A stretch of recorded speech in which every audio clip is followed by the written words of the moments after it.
Nous ne disons pas que la conscience humaine soit infaillible et toujours juste.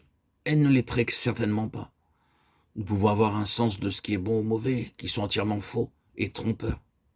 Et Satan peut se jouer de notre conscience. Nous disons simplement ce qu'est la conscience en tant qu'attribut de l'esprit, pour que la conscience accomplisse tout le dessein voulu par Dieu pour elle, dans sa relation avec Dieu. Non seulement garder l'homme conscient lorsqu'il sort de son propre chemin, la conscience doit, comme l'esprit tout entier, être renouvelée en Dieu et unie au Saint-Esprit. Christ est le modèle parfait de Dieu pour la conscience, et l'union avec Christ est la seule base de vie dans l'esprit. Jésus-Christ a été fait pour nous de la part de Dieu sagesse et justice, et sanctification, et rédemption. 1 Corinthiens 1,30.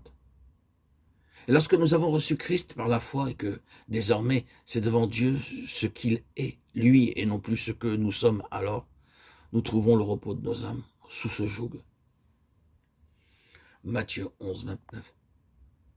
Car notre cœur est purifié des souillures d'une mauvaise conscience, Hébreux 10, 22.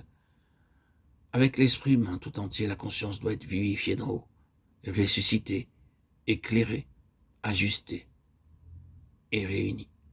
Nous avons déjà parlé de l'adoration en esprit et en vérité. Nous pouvons considérer maintenant la fonction de l'esprit qu'est l'intuition. La différence entre l'âme et l'esprit est ici très claire et définie. L'esprit est l'organe de la connaissance spirituelle, mais la connaissance spirituelle est très différente de la connaissance naturelle ou psychique. Comment Dieu connaît-il les choses et par quels moyens Dieu arrive-t-il à ses conclusions, à ses décisions? Sur quelle base de connaissances gouverne-t-il l'univers? Est-ce par le raisonnement, par l'induction, par les déductions, par la philosophie, par la logique, par la comparaison? Tout ce labeur du cerveau est certainement inconnu à Dieu. Sa connaissance et ses conclusions sont intuitives. L'intuition est cette faculté de l'intelligence spirituelle par laquelle agissent tous les êtres spirituels. Les anges servent selon la volonté de Dieu par un discernement spirituel de cette volonté et non par une conviction discutée et raisonnée. La différence entre ces deux moyens d'action est prouvée par tout le monument de l'accomplissement spirituel. Si la raison humaine, le jugement naturel et le bon sens avaient été les lois gouvernantes, la plupart des œuvres immenses inspirées par Dieu, sinon toutes, n'auraient jamais été entreprises.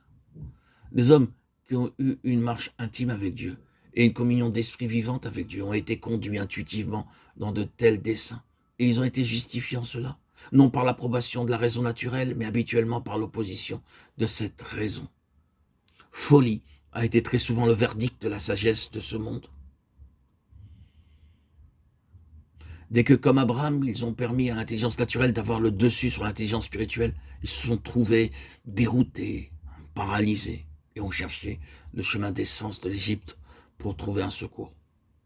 En tout cela, nous sommes justifiés dans l'esprit, et non dans la chair. L'esprit et l'âme agissent séparément, et les deux sont constamment en conflit et en contradiction, à moins que l'intelligence spirituelle n'ait établi son ascendance complète sur l'intelligence naturelle.